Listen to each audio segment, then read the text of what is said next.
Hey there, my name is Rohit Kumar, and today we are back with a new journal. And today we are going to discuss another important journal of Elsevier, which is none other than the speech communication.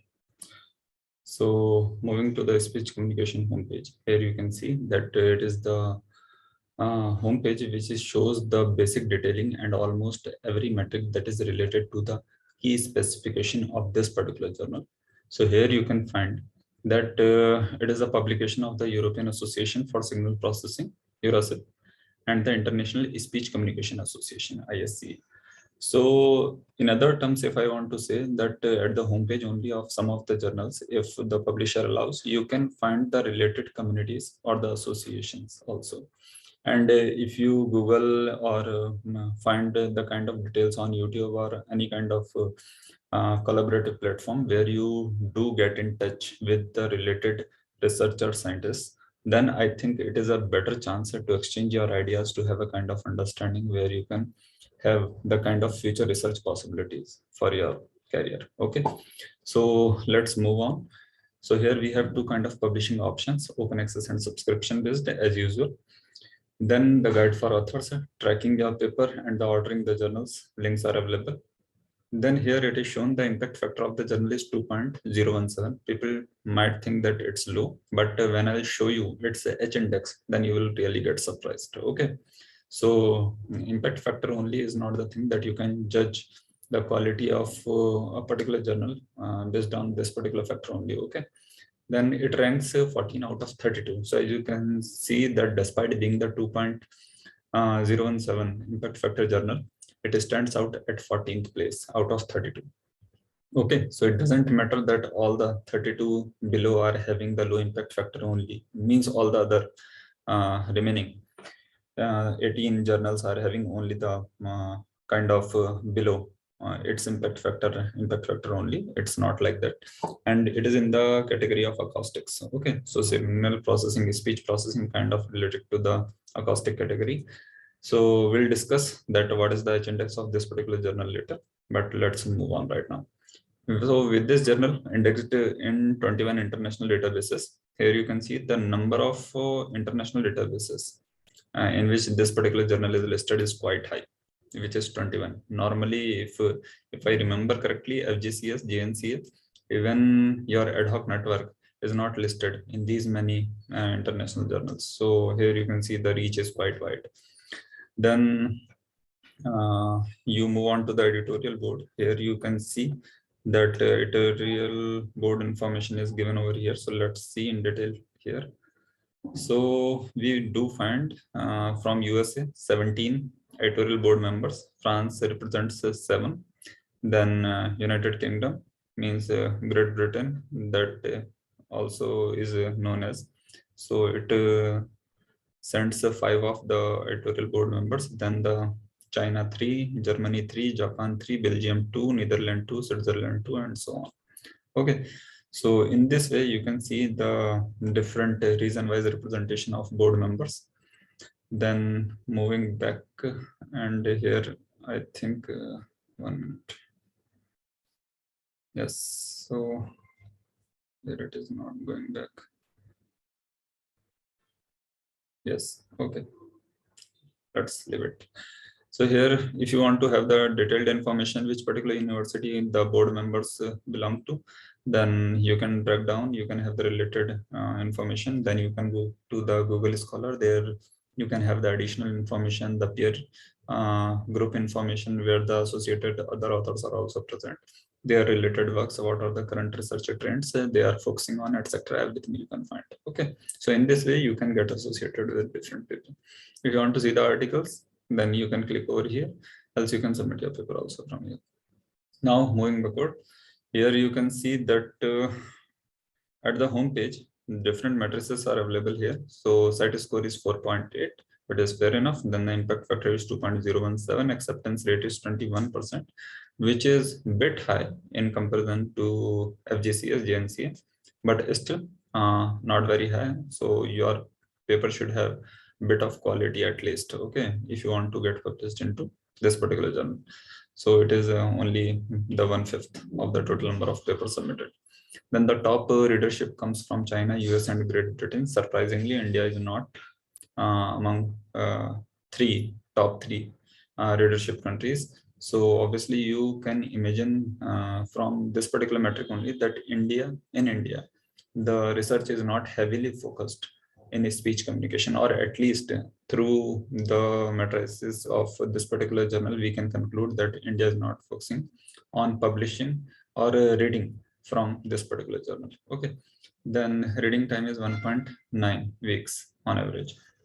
If you want to see some historical data and the matrices, you can go and have year-wise or kind of exploration. Then the recent articles most downloaded and the most cited information is available here. So recently this journal is specifically focusing on the speech emotion recognition. Okay, because as I usually tell that if you see the recent articles, then you can have that what are the kind of usual current focuses of a particular journal. Okay, because these are the very recently accepted articles. Then the Tucker adjustment means the perceived communication. Then the automatic assessment of oral readings. So how you can assess the oral readings of people automatically, so that usually if you don't have the clear communication from a particular person, at least you can have some sort of automated guess. Okay, so in this way, if you want to explore more, click here, then move to the most downloaded. So speech emotion recognition, I think one of the broadest category in which the people are interested in. Then here you can see the deep neural network comes the deep learning part. Then the again Bangla speech recognition. So in this way means any particular language wise also you can find the work, or in general if you want to work on some emotion or the kind of speech recognition, there you can also focus on. Okay, then most cited works include obviously it will be the kind of survey only. So here the emotion models, databases, features, preprocessing methods, supporting modalities, and the classifiers. Means in general the people who were interested in the basic speech recognition or the speech emotion recognition field, then they usually try to have a basic understanding that what are the kind of different models which are present for emotional speech recognition, then what are the kind of databases, features, etc. So multiple things are focused in this particular work.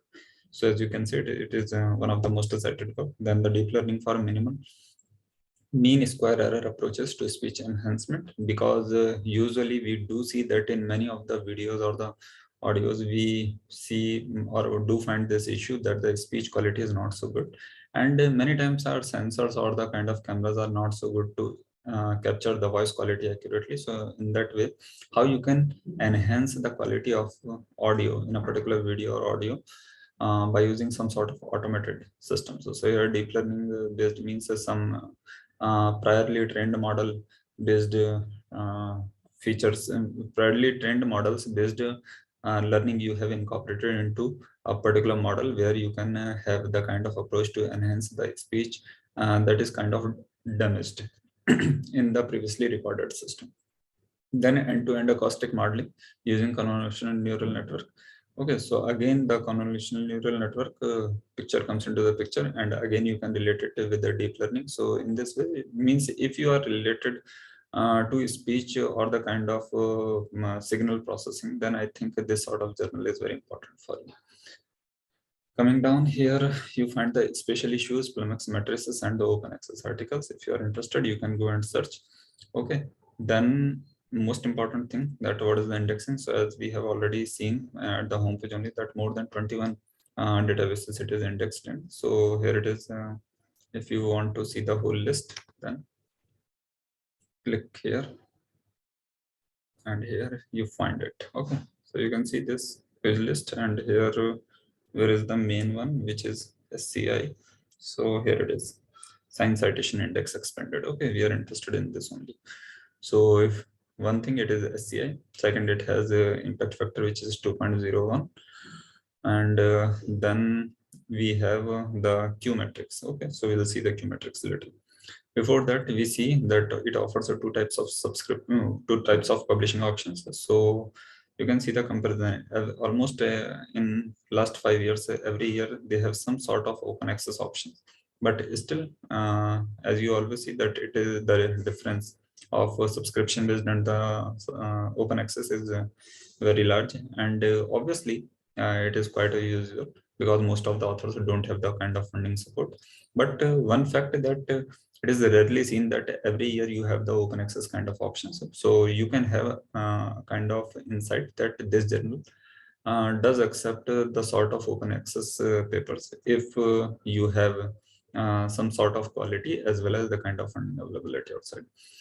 Then the authorship, as you might know, that readership and authorship are two different concepts. So most readers, most of the readership comes from, means the top readership comes from the US, China, and the Great Britain with respect to this journal. But in terms of author, you can see authorship, you can see the China, US, and India.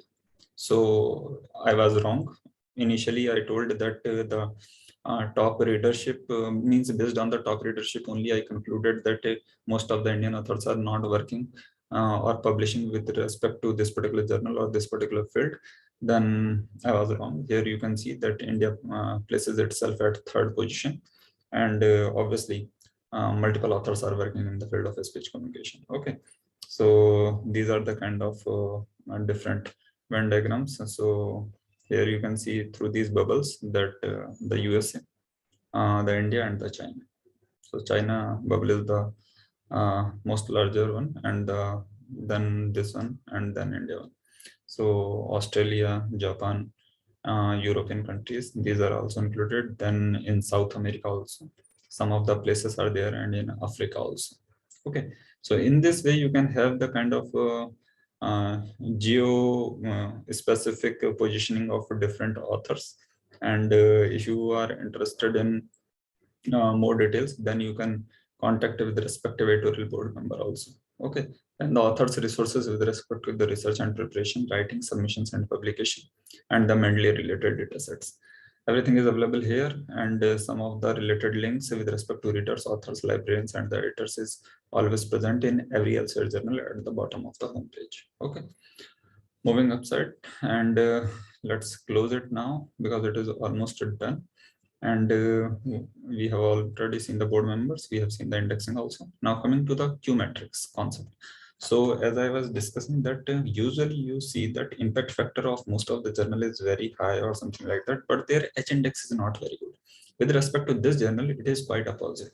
Its impact factor is not so good, means it is 2.017 only, but you can see the H index is quite amazing. It is more than 100. Okay, and it is very rare. It is not that with respect to any general usual journal you will find it this much, and it becomes only because of when the journal is running since a long time. Okay, so let's see how long it is contributing. So as you can see, the coverage is quite wide, 1982 to 2020. Okay, it is the SSN number, and the other related links are available. Now coming to the subject areas and the categories. So here you find the four. Okay, it is also wide. Here you can see that it offers kind of four tracks with respect to arts and humanities, computer science, mathematics, and the social sciences. It is not very general or very common with respect to some computer science or the kind of electronic journal that where you are having these many wide tracks. Okay, because arts and humanities as well as the social science are present with computer science and mathematics. Okay, but it is very good because like in our new education policy, we are supposed to have different varieties of the tracks where you can enroll in. Similar sort of way here you can find that the different tracks are available, means the broad aspects and the kind of broad imagination of the board members is quite clear from these different tracks. So here let's see that in arts and humanities they offer the language and the linguistic kind of options. Then in computer science you can publish with respect to computer application, then the vision and pattern recognition and software aspects. Then in mathematics you can have the kind of modeling or the simulation aspects in your work. And with respect to social science, you may focus on the communication and the linguistic and language. Moving down, coming to the scope of the journal. So as we have already seen four different tracks, so obviously it's an interdisciplinary journal, and its objective is to fulfill the need for rapid dissemination and thorough discussion of basic and applied research results. obviously. Okay, then the coming to its specific focus, we come to here the journal works. The editorial board continue towards the gathering of material for publication and assist for editorial process, but they have not given here the kind of actual topics. Okay, let's see. We'll see the scope at the home site also. So let me try once. Speech recognition, and yes, here it is. So here we can see the scope. First, we focus on the kind of objective. So here the objective is to present a forum for the advancement of human and human-machine speech communication. So human to computer interaction is the focus, means the kind of objective. Then to simulate the cross-fertilization between different fields of domain, and then to contribute towards the rapid and wide diffusion of scientifically sound contribution in this domain. Okay, quite general.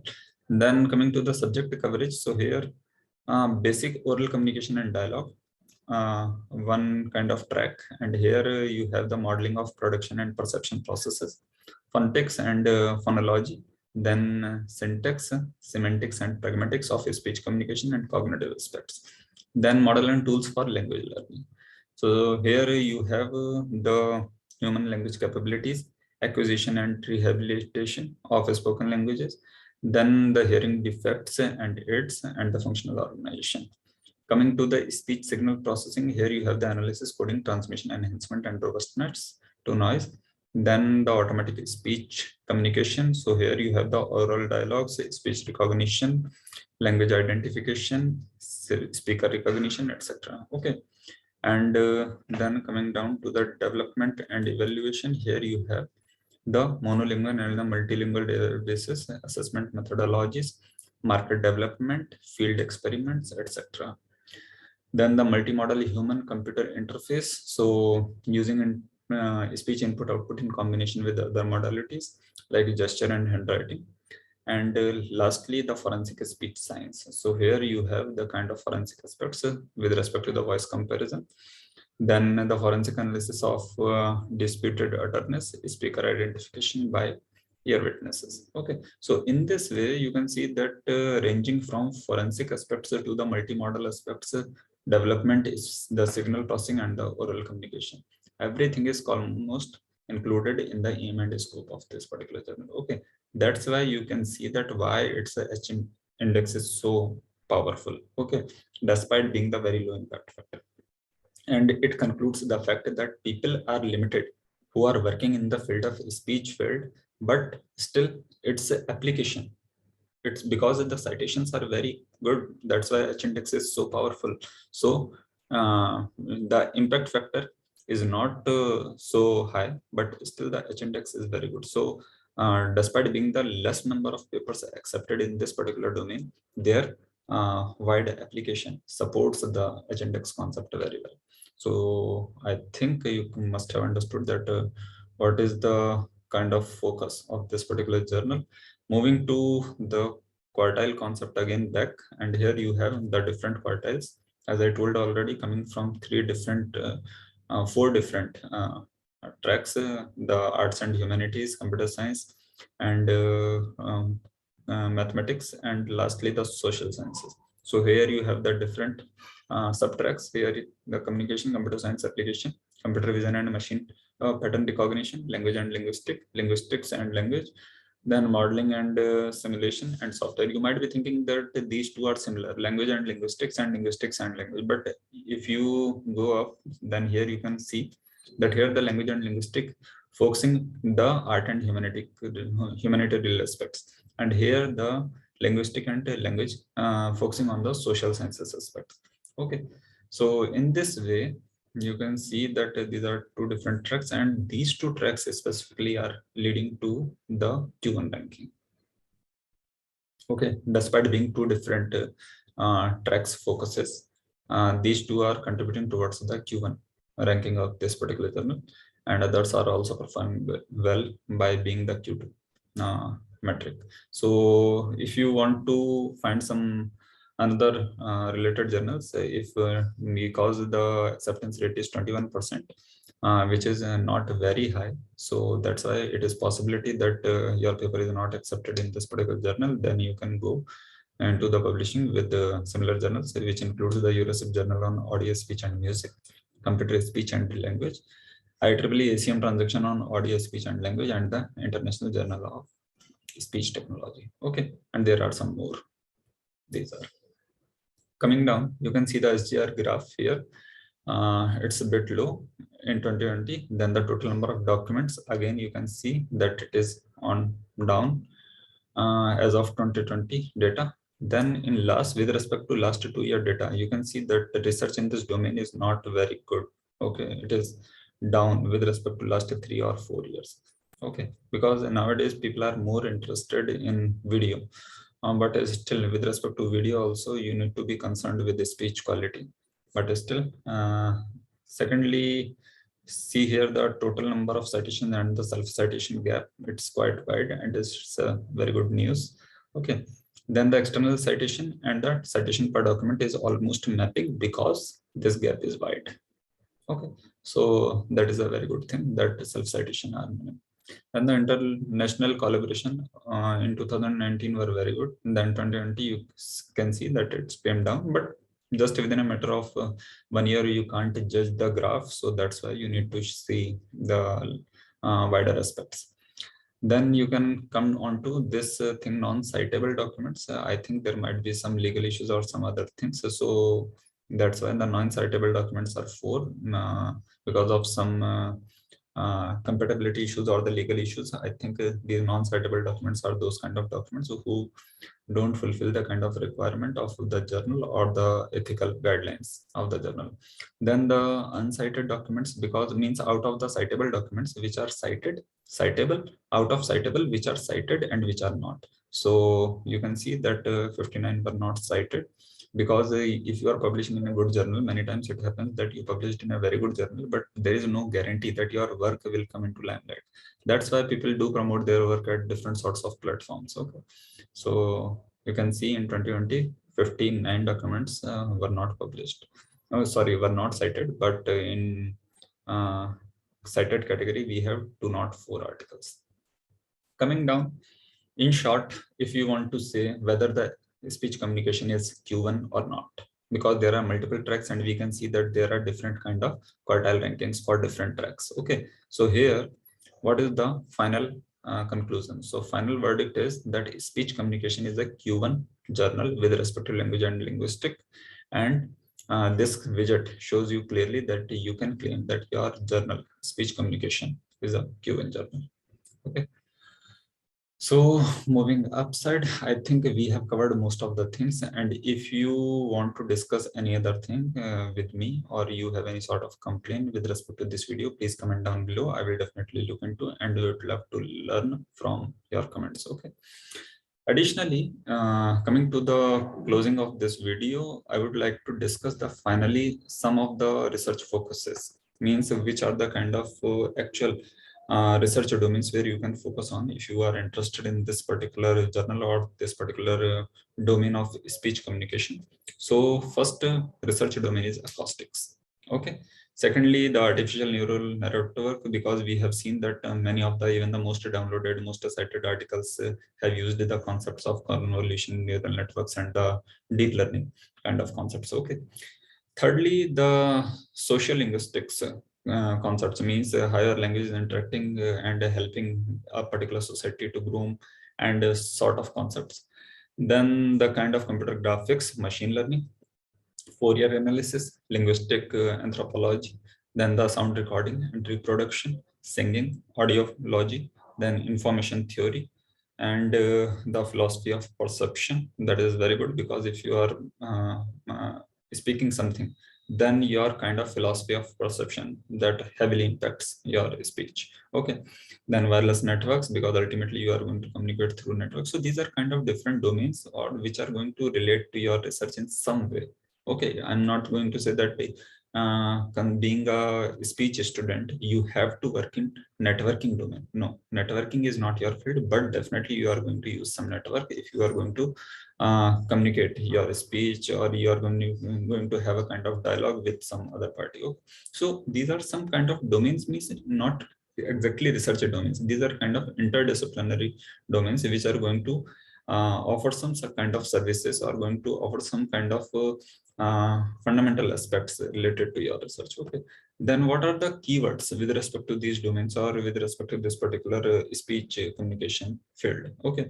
So some very common keywords are the speech recognition, speaker recognition, then the intelligibility in terms of communication, then the speech recognition, speech coding, speech perception, dialogue system, spoken language, and the your speech production. Because ultimately speech production is the kind of thing, means after generating speech, you might be having different sorts of kind of enhancement, means kind of pre-processing also with respect to your signal. So that is also part of speech production, like in kind of music studios. If you know, there are so many kind of pre-processing and the kind of electric improvements are done with respect to the original voice of the singer or something like that. Okay. So in this way, these are kind of some common keywords. So if you are interested to publish in this particular journal, I wish you all the best. Please work on your content, focus on to the specific domain of your interest, but stick to the key keywords or the key concepts which are already being published in this particular journal. That will help you to get published at better scale. Okay. With these words, I'm going to close it. If you have any sort of suggestion, I'm asking again, please do comment below, and please don't hesitate to criticize this video. I will love to hear your criticism and would love to improve through that. Okay. Thanks for watching this video. Happy learning.